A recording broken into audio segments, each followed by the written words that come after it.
Greetings, friends. Welcome back to another very special episode of the Film Alchemist podcast.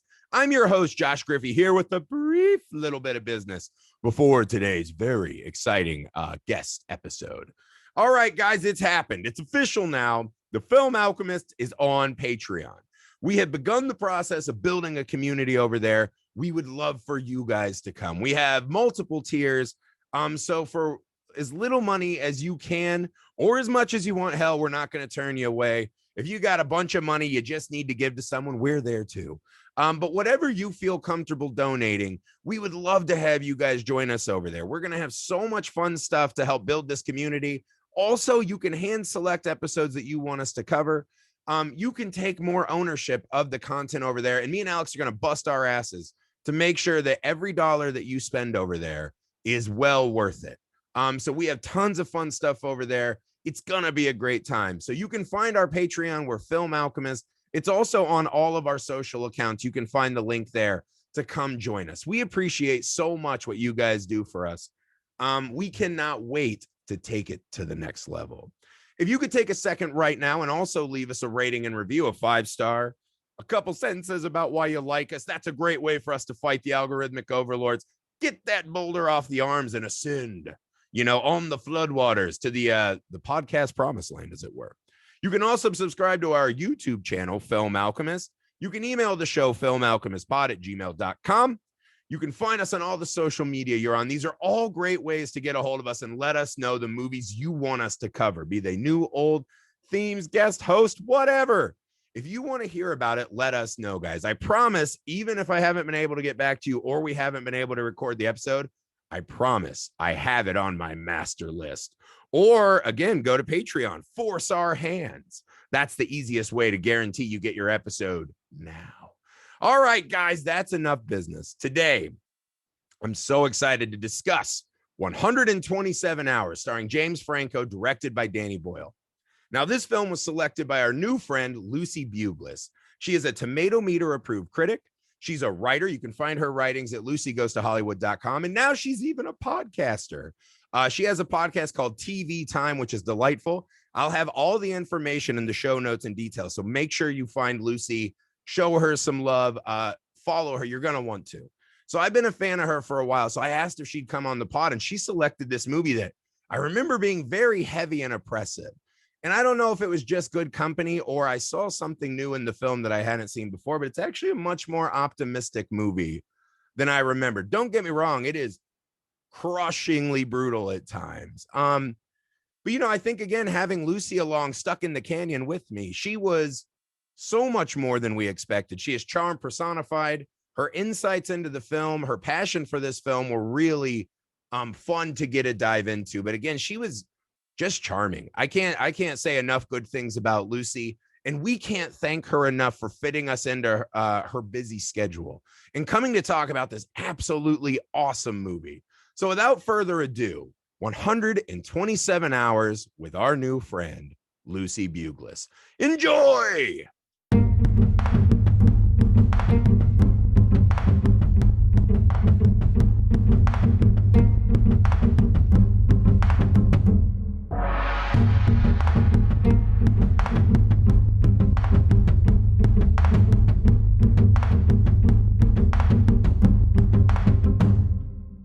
All right, guys, we are lucky enough to be joined today by our new friend, Lucy Buglass. Welcome to the show. Hello, thank you so much for having me. I'm really excited to be here. Oh, man, and you picked an exciting one to talk about. Before we get going here, would you like to introduce yourself briefly and let everyone know where they can find you online and what you're working on?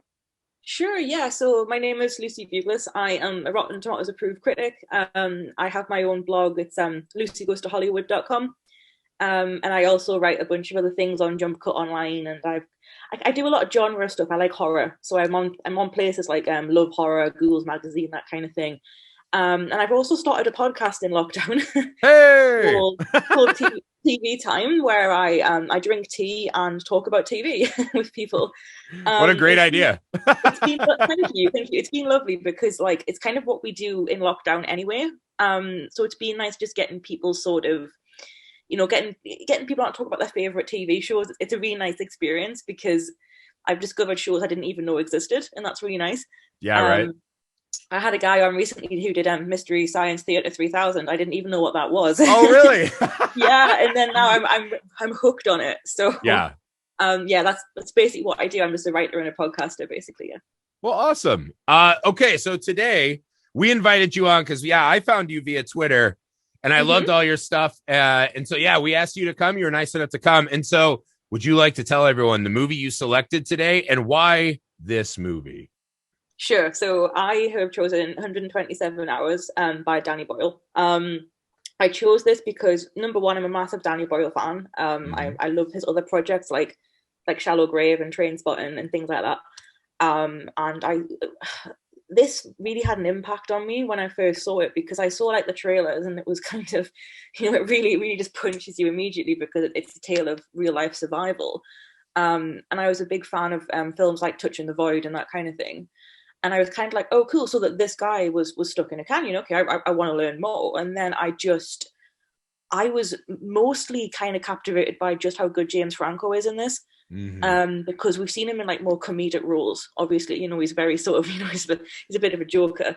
He's not, he has these moments in this, but it's mainly a very, very serious film. And I just think as a sort of a study into one main character, it's an incredibly well put together piece. And of course, you do have one of the most gruesome scenes in cinema history, if I could be as bold to put that out there. But no, I just think it's wonderful. It's one of my like probably top 20 films. I have a long list. But it changes, right? Yeah. Maybe top 10. Yeah, right. No, it what I was struck by, because I remember seeing it on the big screen, and especially James Franco at the time, you're like, the whole movie screen is just his face. Yeah. For almost the whole movie. So there's no hiding, there's no mask, there's no, CG superhero stuff. Like, it's just looking at him. And I remember thinking the same thing. I couldn't believe that he was not only carrying it, but excelling. I thought he was really great in this. I think what struck me rewatching it was I had the same experience of you. I'm a massive horror movie guy, right? So that's mostly what I watch all day. In this one, I almost had to turn it off or like just zoom through, because it's as gnarly and horrifying as anything I watch ever. And it's that tendon. It's the tendon and the static sound effect. Yeah. It feels like you're chewing on tinfoil or something. It's like ripples through my whole body. I was telling you, my children came running down. So I was like, right? And they thought I like had an accident, but I was just screaming. But what stunned me today was that I remember that part of it. I didn't I had somewhat forgotten the mechanics of how this works, because just as an idea for a movie, this is a pretty hard uphill slog, right? I think it's about 23 to 25 minutes in. Our one character that we're going to have the rest of the movie is stuck in place and cannot move. So how do you keep that engaging and interesting and keep us paying attention, especially on a second viewing? What do you think about the way that Danny Boyle navigates the one man stuck under a rock problem? I think he did it very, very well. I think the big highlight for me is when he kind of does that sort of mock talk show thing, when he's kind of like, this is Aaron Ralston from like Loserville Canyon or whatever he says. And it is kind of like, it's very comedic up until the point when he goes, you didn't tell anybody where you were going. And then he just goes, oops. Yeah. And it's kind of like, it's this blend of like humor and like the realization of just how screwed this guy is. Do you know what I mean? Like he spends, I've actually read the memoir by Aaron Ralston, which is a really good book. I really recommend it. It's called What a title, right? Yeah. It's called Between a Rock and a Hard Place. I mean, you had to, right? You had to. So funny. I love that. So yeah, I think I love it. It's like, because he spends most of the when he's first down there just trying to move this bloody thing. And it's kind of like, you can't. Yeah. And I think I read somewhere that after like, I think it's 24 hours or something, your circulation would just be completely screwed anyway. So you probably have to amputate by this point. So I think he realizes just how much danger he's in. And I think Danny Boyle kind of presents this guy's turmoil in a very, very effective way. Like you're in this slot canyon with him the whole time. We have a few flashbacks and we have a few like sort of moments when he reminisces about things, but it's predominantly him in the canyon. I genuinely think it's, the sound design and James Franco and the direction is kind of what carries the film. Without that, it wouldn't be as sort of effective. Yeah. I love films like this, though. I mean, I don't know if you've seen Buried, starring Ryan Reynolds, about the guy who is just trapped in a coffin. That one I absolutely refuse to watch. I am massively claustrophobic, and like my wife loves Kill Bill, and that's always a like, I'll be back in like 5 minutes. Like I cannot do that. Serpent and the Rainbow has one of those too that terrifies me. Yeah. So okay, you can't like that then, because it's like literally like an hour and a half with Ryan Reynolds in a coffin. So yeah. Well, I remember the worst one I ever had with that was The Descent. Oh, where yeah. It's just like these very small, petite women spelunking. And I was like losing my mind. And Amy, my wife, was like, "It's fine. It's a movie." I'm like, "They're so skinny." I was like, "I would die." Like, I could not escape. That's one of those rare movies where you're like, when the murder monsters happen, you're like, "Oh, thank God." Like the other stuff is just, and that's what, oh man.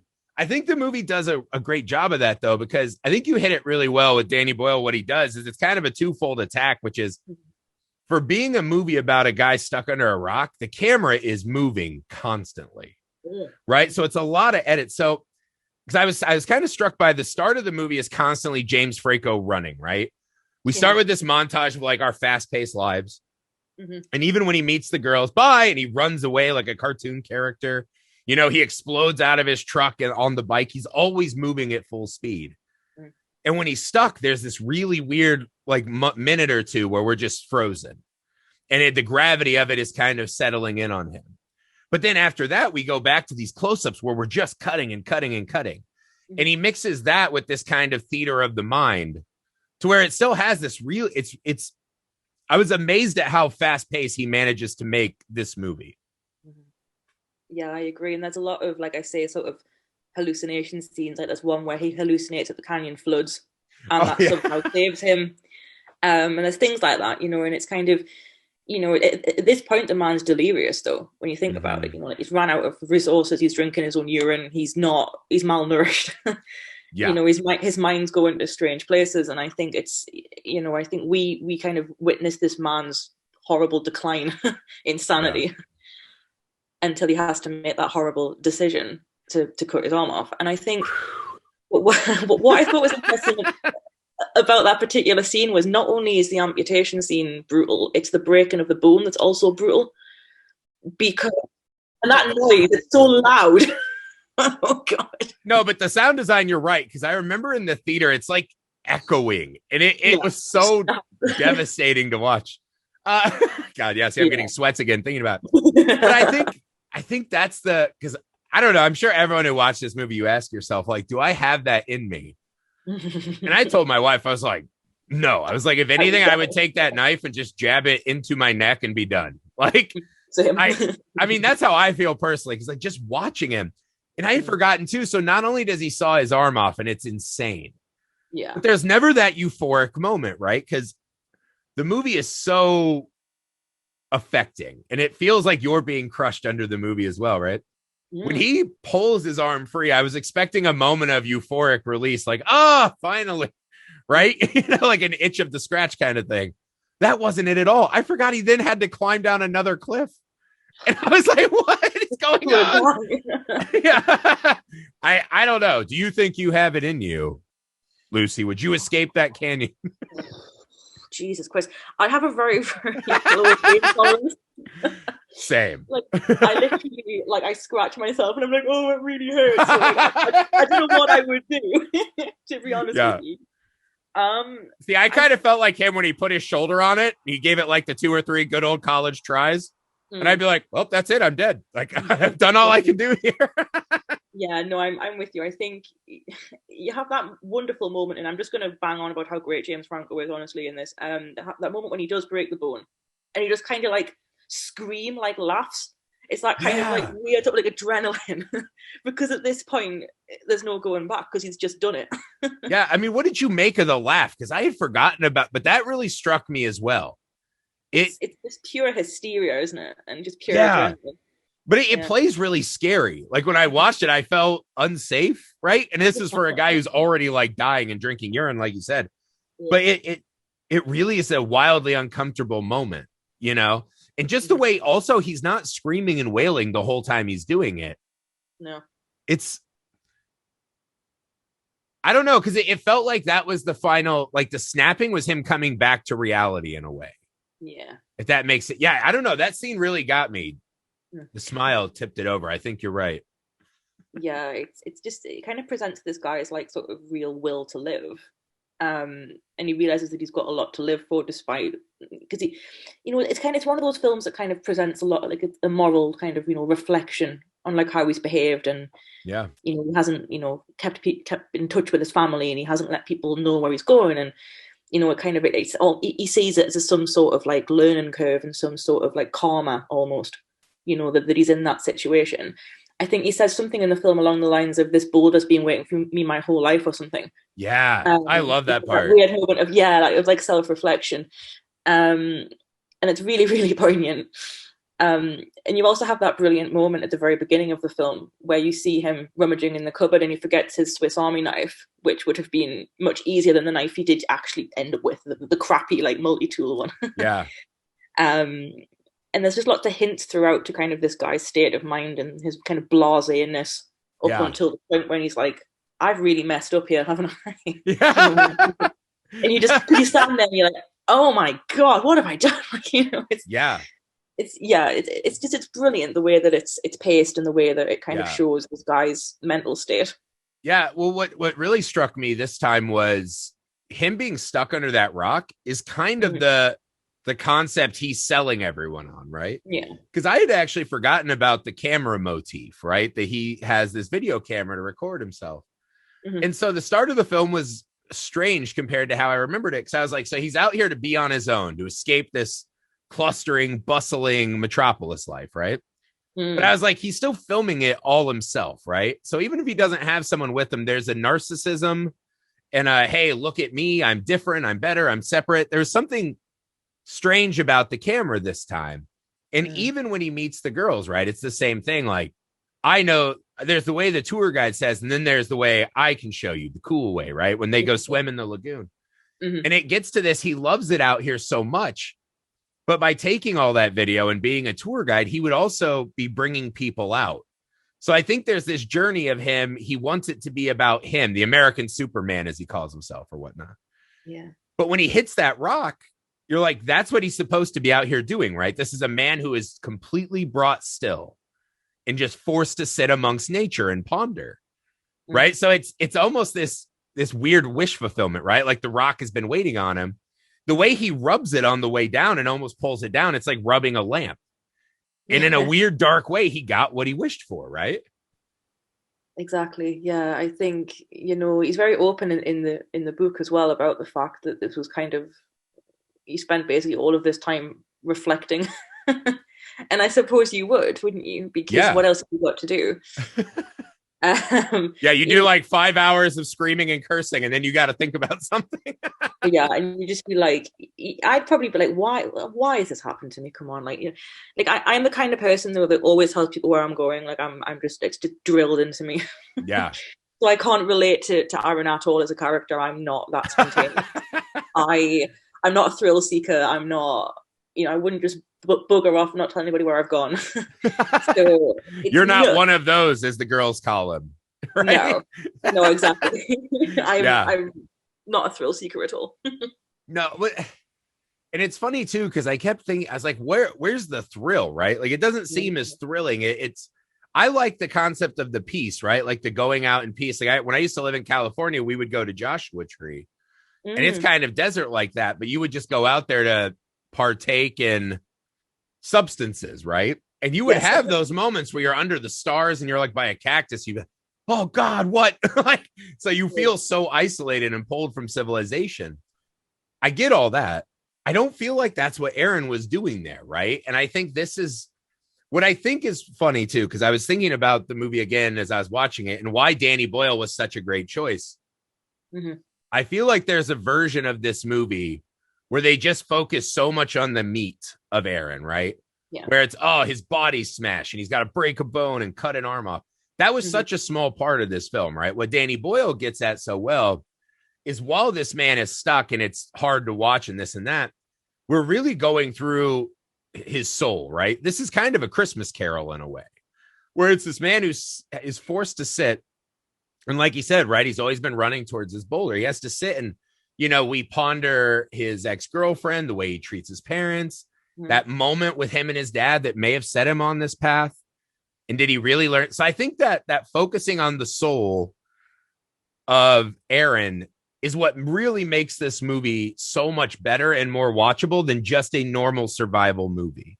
What did you take away from these kind of bits? Yeah, I completely agree. I think,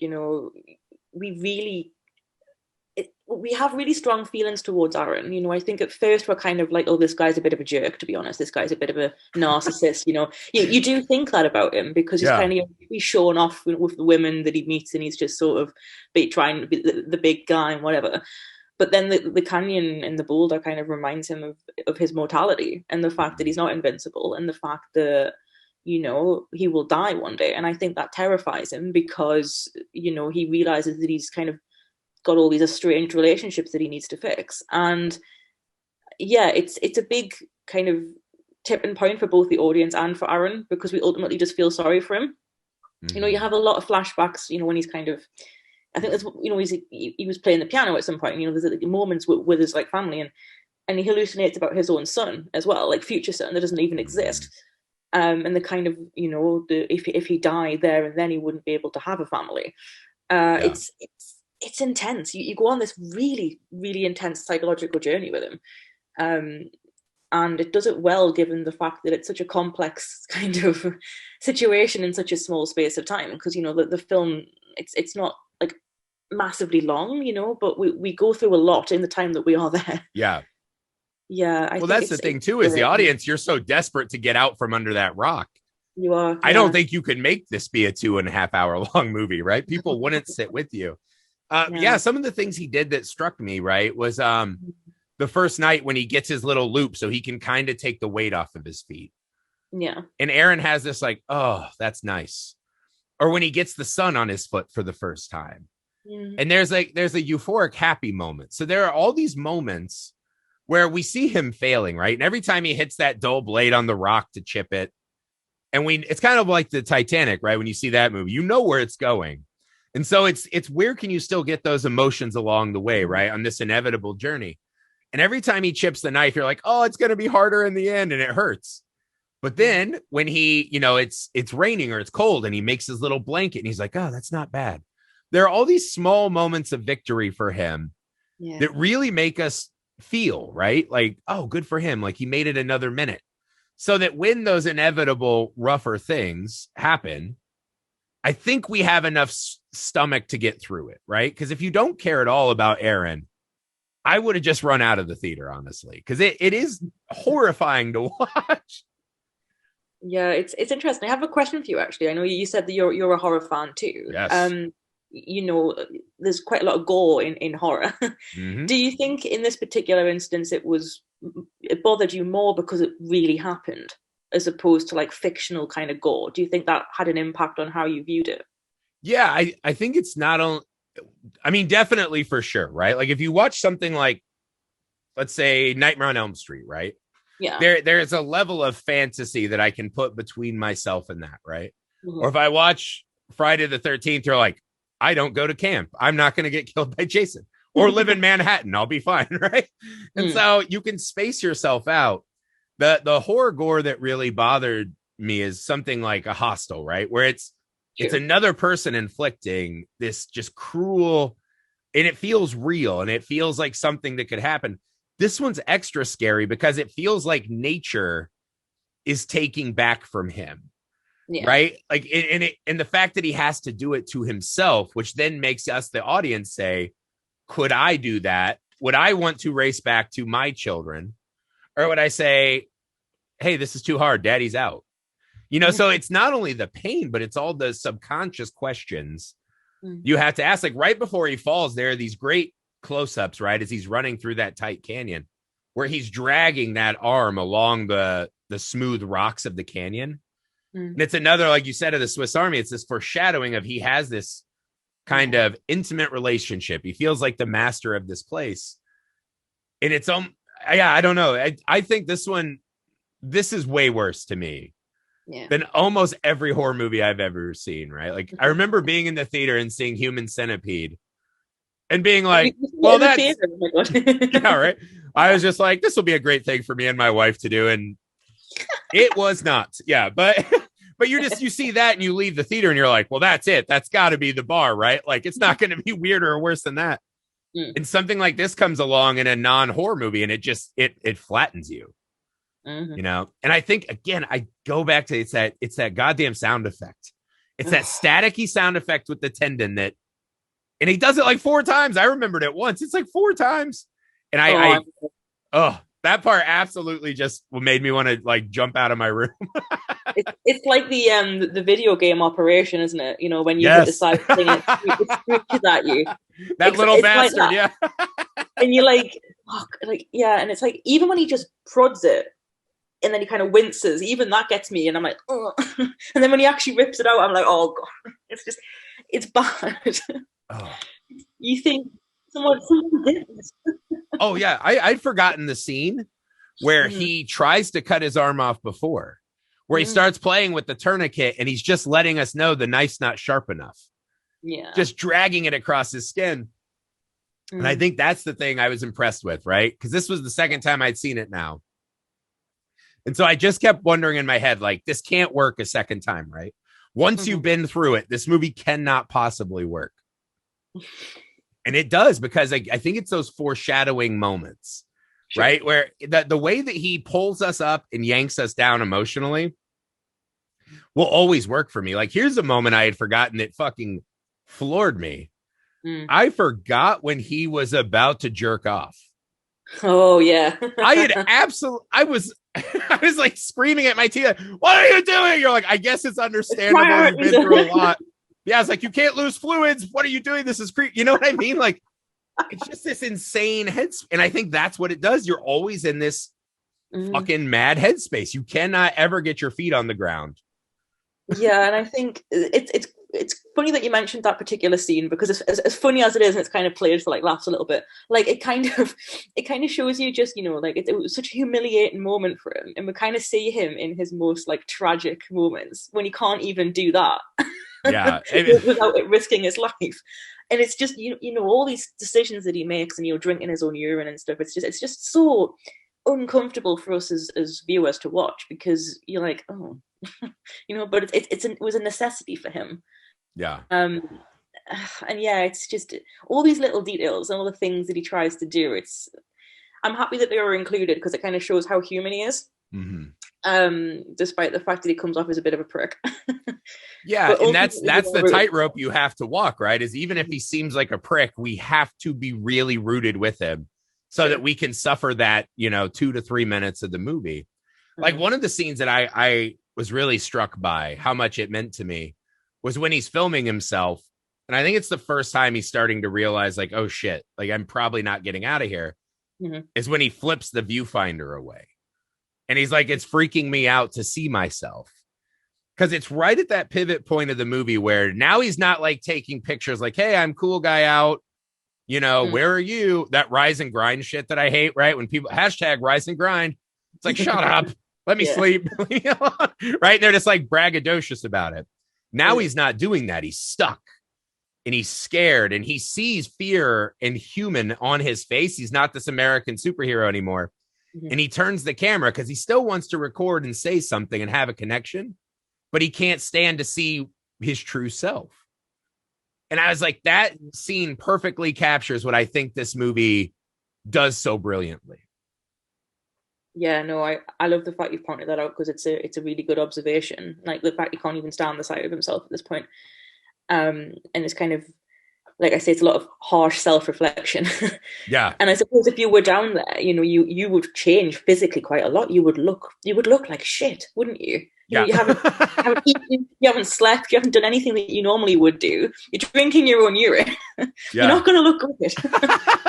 And, you know, it's the kind of the work they do on James Franco as well, you know, like the makeup as well. Like, when he comes out of there and he's just pale, and and obviously the arm special effects is fantastic too. I mean, bloody hell. But just the attention to detail, like the kind of the just he just looks dead. He looks like a zombie. The work they do on him is brilliant.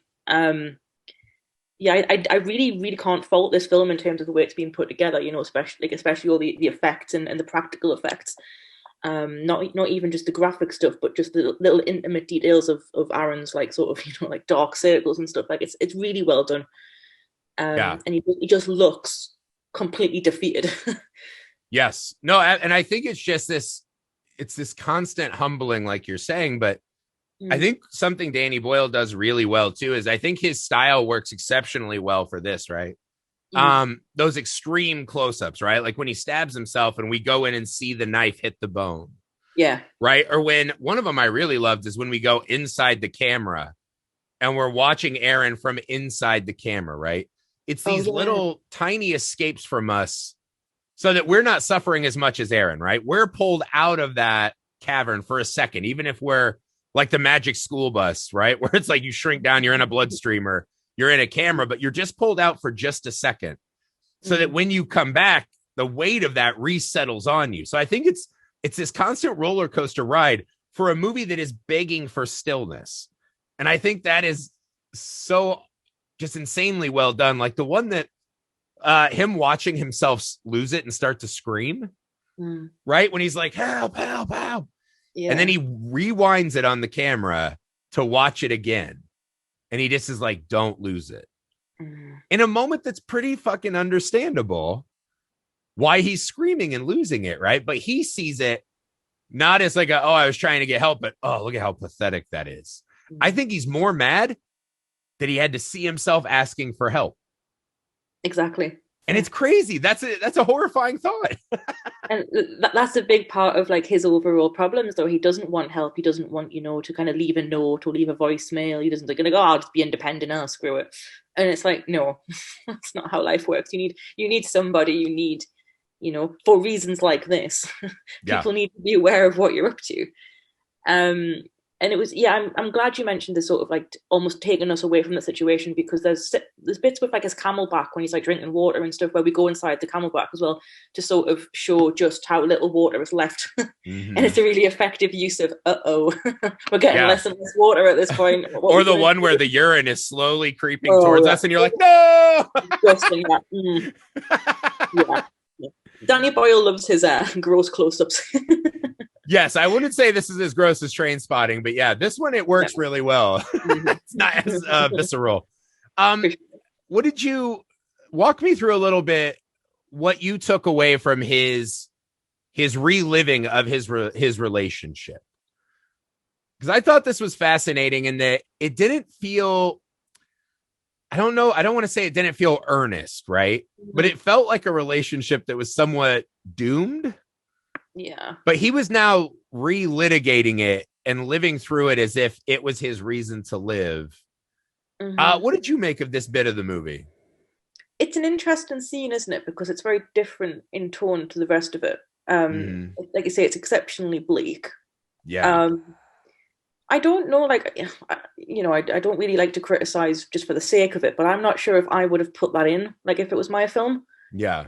I don't think it needed to be there. However, it kind of gave us a little bit of insight into his previous relationships, and like you say, were they just doomed to fail from the start? And I think Aaron clearly has a lot of issues going on, unaddressed issues, and his kind of need to just be independent and not rely on others, and his difficulty kind of showing any sort of real empathy or whatever is quite evident. It's an all right scene. I just, like I say, I don't know if I would have put it in to that extent, because it feels quite jarring actually when you think about it, because it's so different. Yeah, and it comes after we've done a bunch of the Scooby-Doo fantasy and the party with the girls he had just met, right? I like that one too. But we had just met these other girls, right? So him like forecasting out what the party would have been like and this and that seems very logical to me. Sure. And then we do, he wasn't very kind to his mother. That seems like a very logical, like even watching the movie, I was like, I should be better. I talk to my mom almost every day. I know she listens. She's my only family member that listens. So Oh. I love my mom. I'm a mama's boy, but I would relate, right? Like being like, I could have done even better. And then about halfway in, we just add this woman, right? And I think it kind of goes hand in hand with the child, right? This is maybe the ghost of Christmas futures, right? Or whatever. But it's strange because their relationship as you watch it, right? So they meet in a car full of like handsome naked people in a snowstorm. Yeah. And he's like, this is what a relationship will always be, right? That's what I took. Maybe it's like the old married guy talking. And you're like, I remember that. It's not always that day. But the scene she talks to him where she's like, how can I get in there? What's the combination? I thought that was a really important telling moment, right? Sure. Is that even when Aaron has someone or someone wants to be with him, he can't let anyone close. And then the devastating scene in the basketball game, right? The Utah Jazz, where even in this crowd of all these fucking people, right? They're just sitting there miserable. And all he wants to do is not be with her. He wants to be alone. And when she leaves, she even says that, right? You're going to be lonely, Aaron. Yeah. And I always love moments like that. Like Highlander has my favorite movie, Highlander, right? Where it swoops in and he's at the wrestling arena. But I love the movies that capture that even in a really emotional crowd, right? When you're in a big sporting event, it can kind of take on this like blob organism thing. Yeah. Sure. Even in that, you just see that one person who's outside of that and has no interest for that and can be lonely in a crowd.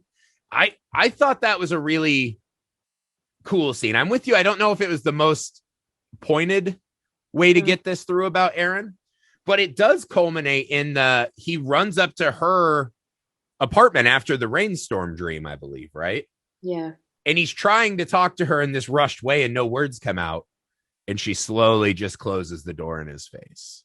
Yeah. So for that moment, that's Aaron in his mind writing a story where he can't fix it and maybe knows that he's not worth it for her. So I thought maybe if not for just that, her closing the door on him in his moment of like imagined triumph, maybe just that part, it was worth the time. Yeah, that was, I think that bit stuck with me the most. I think it's just the final closing on like the nail in the coffin, if you will. Yeah. Is sort of, it's pretty bleak, but yeah, it's sort of like, like this is like dead in the water now at this point. Like this, you've blown it. Yeah. And I'm in two minds about this kind of scene actually, because it does go through a lot of sort of thoughts, and you would, your thoughts race on a regular day when you're just going about your business. So like if you've got nothing else to do, then like you're going to be thinking about everything. And yeah, I think the scene that gets me the most is all these kind of hallucinations of this future son. I think they're exceptionally effective. Yeah, what stuck out about that to you? I thought that was an unusual element to add to the movie. What jumped off the screen about that? It's just, it's this sort of, I think, I don't have children. I would like to have children in the future. But I think, if I was in a situation where I felt that I could not have them, I may grieve for a child that I would never have, psychologically. Mm-hmm. And I just think that it was a very poignant way of saying, if I die in this canyon, I will never have the chance to be a father. That's what he's thinking. If I, don't get out of here, I will never, be able to hold my son or teach him things or have these sentimental moments. And it seems almost out of character for Aaron to want a child. Yeah. But you think, some people have that drive in them. Some people really want children. And maybe deep down he was like, oh man, like if I want to have a child, I'm going to have to, be a better person and get out of here and live my life. Yeah. Step 1, chop my arm off. Step 2, stop being an asshole. Yeah. Step 3, profit. Yeah. Well, it's, you know what? You said something in that really just stuck in my mind, which is if you pair that moment with the scene we see with his dad, which is just a lovely bit, right? This dad who's up and he's all buttoned up. He's put together. You can tell he's been up for a long time. Yeah. And he's so excited to just go share this view with his son. Yeah. And now that piecing together what you were just saying with that image, I think that's what Aaron's missed. In a way, he's kind of bastardized this experience where he thinks these canyons are for him. They're his to show off. They're his to own. Whereas for his father, he couldn't wait to wake his son up and share that moment, right? So I think maybe there's a part of Aaron that's like, fuck, I missed the whole point. Because I think that's something we all do when we have kids is on your worst day, right? It gives you something to keep fighting for. And also you look at them and you're like, God, I hope that I can do just enough to where they can do better than me. Right. So I think maybe those two kind of motives together are what gives him that final push. Yeah, I think so. I think he just realizes that, like you say, you know, he was probably reflecting on his own relationship with his own father, but ultimately he just wants to continue living. Clearly, he clearly wants to have a life. He wants to have a future, and a son may or may not be in it. And funnily enough, he does go on in the future to have a son, which spooks me, to be honest. I find that very scary. I'm like, oh, okay, the prophecy. Yeah.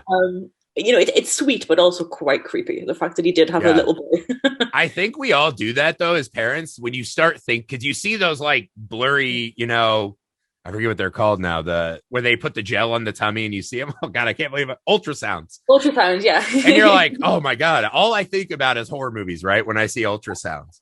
And so you're like, they're like these little black dot mutant things, right? And they're inside of my wife. And so you do start having these dreams about like, what the hell is that kid going to look like? What's he going to do? So hopefully Aaron's kid was not a mutant, but there's something else I just thought of. God, see what you're saying is ticking all these boxes with me now. Right at the end when he was recording the farewells, right? He says, you know, to my parents, we had some good times. And to my mom, I wish I would have answered all your calls. I love you. He doesn't say anything to his father in that bit. Yeah. I was like, am I to glean that he just knows him and his dad are rock solid? Or was there something, maybe there was some falling out that sent him running off into the wild on his own? Yeah, that's never really answered, is it? No. And I can't, because it's been a long time since I read the book, so I don't know if that's mentioned in there at all. Yeah. But there seems to be a lot of focus on his mum. Like, you know, we see like in the very beginning of the film, like all these voicemails that he's just not replying to, and all these, you know, and it's sad, isn't it? Well, especially that voicemail, because at the start of the movie, you're like, yeah, good for you. Like, run out of there. Don't be a part. Because Danny Boyle does the 3 separate screens, right? Of like fast-paced life. And you're like, yeah, get out of the city. Live your own self. And so the running away from the answering machine, it's like, yeah, don't let the real world encroach on your good time. By this point in the movie, you look back and you're like, God, I bet I would give anything to be answering that phone, right? Mm-hmm. It's a really beautiful just what if that kind of wafts through the rest of the movie.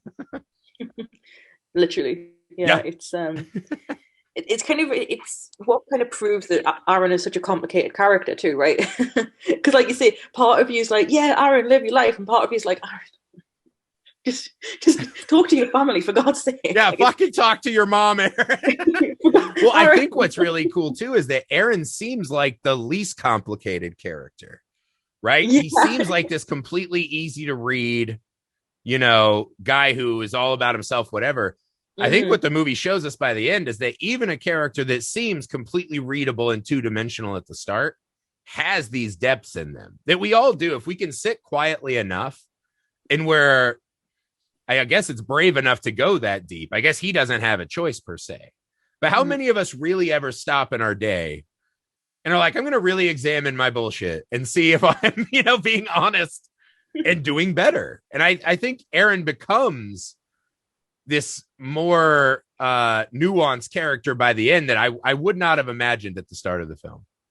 No, I agree. I think it was almost like a sort of this boulder needed to slow him down because he was running at 100 miles an hour constantly, like just not stepping to kind of even smell the flowers, just right 100%, just run. Yeah, and I think, you know, like you say, outside of therapy, we tend to not reflect on these things at all because our lives are so busy. And that boulder was almost like therapy for Aaron, but like more like self-reflection. Yeah. And yeah, it's an intense film, and it really it packs a lot in. Like I said, like it really deep dives into this man to the point where you almost feel like you shouldn't be there. Like you kind of feel like you're kind of intruding on this man. Yes. Sort of. You know, it's very uncomfortable. There is a very creepy voyeuristic thing because also it's one of those films where, because he says it at one point. He's like, if I had this and this and this and 8 burly men. And so as a viewer, you're like, God, if I was there, I bet I could help. Yeah. And so there's a helplessness that's built into us, which makes us feel, I don't know, here in the Midwest of America, yeah, we all have this like kindness complex where our biggest fear is that someone will tell our neighbors or our parents that we're rude. So everyone has this, I don't want to say it's false, but we have this performative kindness and manners, right? And so maybe that's what was happening when I was watching it, but I was like, I wish I could help him. But so it's that helplessness mixed with just, it does seem like there's no good outcome for this man, right? And even in a film where we know the ferocity of what's about to happen, it still felt like watching it again that he was just going to die under that rock, right? He even wrote R.I.P. Aaron. He scratched it on the stone. And so a part of me is like, oh, maybe in this viewing he dies. Maybe I remembered this wrong, right? I know it's intense, like you say, because even though you do know the outcome, everybody knows the outcome. It's a very, very famous film. Even if you haven't seen it, or you know about the case and you know what he does. Yeah. So it's very rare that you'll go into a film knowing the outcome and yet still be on edge throughout the whole thing. Do you know what I mean? Like, and it's funny too, because most films we probably can forecast, but it feels like there's some wiggle room. This movie, there's only 2 answers, right? Yeah. Either he dies under that rock or he gets out, right? And you kind of can assume mostly what you think is going to happen. So yeah, there's less options for this movie, but I think it by turns still becomes, you never really see coming what's happening in this one, I feel like. Yeah, I can get that. I think some of his decisions are kind of crazy.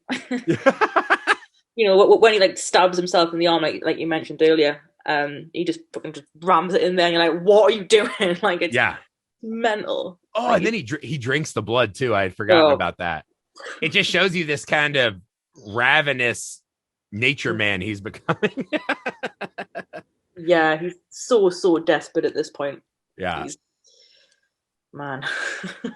Let me ask you about what did you make of Aaron stopping to take a picture of the boulder and his arm before he goes for help? Yeah, that's interesting. It's that picture is actually in the book. It's horrible. Is it? He really did that? Yeah. What? I thought that was like a movie symbolism moment. Yeah, so I don't actually have the book to hand. Otherwise, I should have brought it on with me. I'm damn. But my preparation, I don't know where it is. But in the book, there's like a kind of like centerfold with all the different like things in it. And there's a bit where you just see his arm and just the blood just all the way up the wall. It's horrendous. I don't know if he did that to sort of prove to the authorities what happened, or if he just did it to document it in the case that he did die. Because he documents a lot. He takes a picture on the first day of just his arm as well. But at the same time, there's also Aaron's weird narcissism as well. So I don't know if that's got anything to do with it.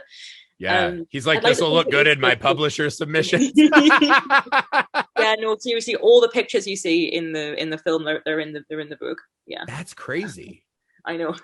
Wow, I thought that was an artistic license moment, because I kept pondering, what is he satisfying by that moment? I was like, is this one of those, it's so unbelievable?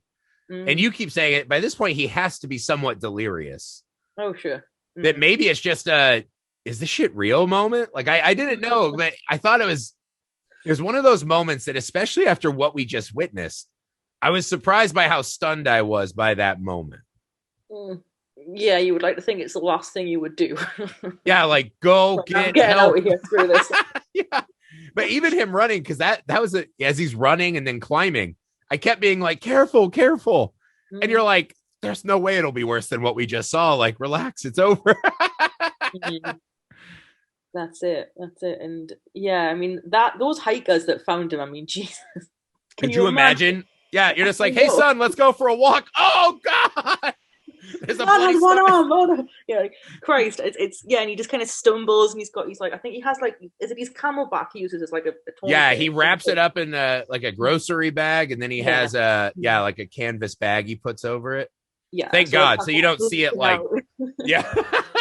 But Jesus, man. But I thought that was a cool moment too, because that's almost where the movie actually decides to end, which is he sees the people through the kind of sand and the heat. Mm-hmm. And he just calls out, help, help. And then finally he has enough strength and he's like, I need help. Mm-hmm. And I think as an audience, we're supposed to take that maybe he has learned something. Yeah. Right. Because then he sits and he's calm and he's drinking in the helicopter. What I thought was really beautiful is that when the movie ends again with those 3 intercuts of traffic, people, city streets, and he's kind of swimming through it, right, in times, which is a peaceful, serene shot. But when the city comes back, you're like, oh, now the city seems warm and welcoming and safe. Right? Yeah. So I was like, what a lovely bookend image, you know? And again, I guess him like swimming by himself and then popping up and seeing all of his friends and family and this and that. You know, is a hopeful, optimistic beat that coming back to society can be as good as he's willing to help make it. Yeah, it's a really lovely ending, like kind of shot actually. And you know, you have the epilogue that explains that, you know, he leaves a note now. Yeah. And you know, kind of the first time that epilogue came up, I did laugh actually. I was like, you know, now you leave a bloody note. Yeah. It's like, because you know, it's funny because he still climbs, he still adventures. He has like an attachment on his prosthetic. Yeah. Yeah, I was reading about him on Wikipedia. So I guess there are 14 dangerous recorded mountains you can climb. Yeah. I don't know if it's in the state or the West or what. He's the first man who climbed all 14 of them. And I don't think he started till after his accident. And I was like, God damn, dude. But one of the funny things you mentioned, he said, I remember reading that he said after he survived from under the rock, he then dealt with an invincibility complex that emotionally and personally cost him when he came back to the real world. I thought that was so interesting because that feels like exactly the opposite of what the movie's getting at. Yeah, that is interesting. Yeah. I don't know much about the man personally. I mean, I've seen a few interviews and stuff. I know he does motivational like speeches and stuff, but I can imagine it's quite the traumatic event and people may respond in different ways. He might just respond in pure denial and just, I'm going back out there, screw it. Yeah. Whereas some people would never go adventuring ever again. Yeah. Because they're terrified of it. Yeah, it's funny too, because it leads you to wonder, not that he wanted this to happen, but I was like, did this incident lead him to the life he wanted? Because I think in the movie he says he's an engineer, right? But this is what he wants to do. Somehow by surviving this, right, even though he kind of did things the wrong way, this is kind of what I think those outdoorsman thrill seeker types all secretly kind of wish for, is their moment to prove that they can best nature. Right? Yeah. So it's almost, I can see how maybe it would cause problems that he gets this perverse reward. Right? For, I mean, granted, he loses his arm. It's not like an easily gotten treasure or whatever, but I think that's what is lovely, is that, again, because Danny Boyle focuses so much more on the inner parts of this man and not the meat, that even after the movie ends, you spend so much time pondering what it all means and why, and relating it back to your own life, which I think is one of those brilliant things that only movies capture in a really effective way, is how personalized it can get. Yeah. Yeah, I completely agree. I think though, but by the end of the film though, like you're just completely exhausted, really. And I think done, absolutely done. And it's the same with, like, I know I briefly touched on Touching the Void. I don't know if you've seen that. I haven't. No, yeah. Do you know I'll what add it to my watch list. Do you know what it's about? No, the one I remember is Alive. I think I'm thinking of Alive, where the airplane people have to eat each other. Yeah, Alive's good. So Touching the Void, I'll just briefly kind of compare. It was about 2 British mountaineers who kind of went up to, like, a mountain together with they have like the harness thing that, you know, they're attached to each other. And at one point they kind of reach this part where it's like it's you know, it's chaos, and you know, I think the weather's really bad, or something had happened up there, and the guy at the bottom is unresponsive. So the guy assumes he's dead and cuts the rope, and he falls and like smashes his leg, and then he has to kind of like go down with this broken leg, essentially. And it's about these 2 guys and kind of how this affected their friendship. Yeah, a little bit. Like, you bastard. it's very, very interesting. So I do recommend it. That was a really quick synopsis, but that's essentially what it is. Yeah. And I love the fact that these kind of films can sort of show very, very kind of emotionally charged moments among all the pain and among all of the obvious physical challenges that you face. Oh, absolutely. Well, I think that's why this is such a popular genre. I think the thing 127 hours does better than some of its peers is that it's much more vulnerable. I feel like a lot of these survival movies, it's a very butch macho kind of thing, right? Like, I'm tough enough. I'll keep taking another step. I'll hack this tree down. I'll, whatever I have to do to survive, I will conquer nature. And this one is, again, just like a guy being sad he didn't return his mom's call. Yeah. I found that stuff much more emotionally engaging, right? Because the situation is obviously fantastic. In that anyone who finds himself in that position, it's one of those moments that it feels too absurd to be real. But that extra little bit of heart and gravity that ties us to Aaron, I think that's what this movie does better. I think obviously it went on to, get nominated for a bunch of awards. And I would imagine that's kind of the Danny Boyle effect and the separating factor from some of its peers. Yeah, definitely. I just think as a complete piece, though, it's brilliant. Like, I really enjoyed the soundtrack as well. I think the soundtrack's really, really good. Like, especially during the amputation scene. There's some that music as well. It's just Jesus Christ. Both the kind of the score and the actual soundtrack itself are both very good. I mean, you have very ironic pieces such as Bill Withers' Lovely Day. That part, okay, now that part is exactly what I was saying when Danny Boyle makes sure to give us these moments where Franco's kind of winning, for lack of a better term. Exactly. So that we're like, yay, right? Like, you don't want to go to a soccer match, right? And your team's like, shit, we're down 2 goals. We've only been playing 5 minutes. Why would I watch the rest of this, right? You want your team to be in the fight, and he makes sure to give us those small wins that make us feel good. I forgot about that song because when that needle drop hit, I was like, what the fuck is happening right now? This guy's arm is bleeding out. But and it's just Danny Boyle does this so well. I think Trainspotting soundtrack is iconic as well. And you have in Trainspotting that scene where Renton has OD'd and you have Perfect Day in the background. He just does this. But that's another one of those movies that's not a horror movie, but has 1 or 2 scenes where I almost turn it off. Literally. Because I think that's the brilliance of him. Make them watch it to kind of educate them about drugs. Yeah, right. Yeah. Well, my kids are just old enough now. They're testing, like, we want to run to our friend's house, and they run by the street. And I told my wife, I'm like, I'm going to get a projector and just play Pet Cemetery on the side of our house until they're so afraid of the road they'll never leave our yard. So I'm teaching them through horror movies. Yeah. Poor Gage. I know, right? Well, my mom would never admit this, but she showed us when we were little kids a Trilogy of Terror, right? Okay. Yeah. And there's the scene where Karen Black's being attacked by a little Zulu fetish doll, right? He's like, and he's trying to get her. Yeah. And it's kind of a kitschy, fun thing now, but scared the shit out of us when we were kids. And my mom, if we were being bad in the bathtub or she wanted us to stay in our room, would take a little butter knife and wiggle it under the door to scare us like that little doll. And now she's older. She's like, it was fun. You liked it. And I was like, no, we didn't. It was horrible. Oh, that is hilarious. So see, horror movie parents. Yeah. Yeah. I mean, I think, because I adore Danny Boyle. Everything he does is just like, I remember I recently rewatched Slumdog with my wife and I was just weeping. Yeah. He did Sunshine, right? That was Danny Boyle. Sunshine too. Yeah. Phenomenal. I mean, I love everything he does. He's so good. And I think this really captures, it's funny because I always think of him as the frenetic, high energy director. Yeah. And this does not feel like a thing that he could accomplish. And I think it was one of those movies where he showed that his mastery of the craft can ascend.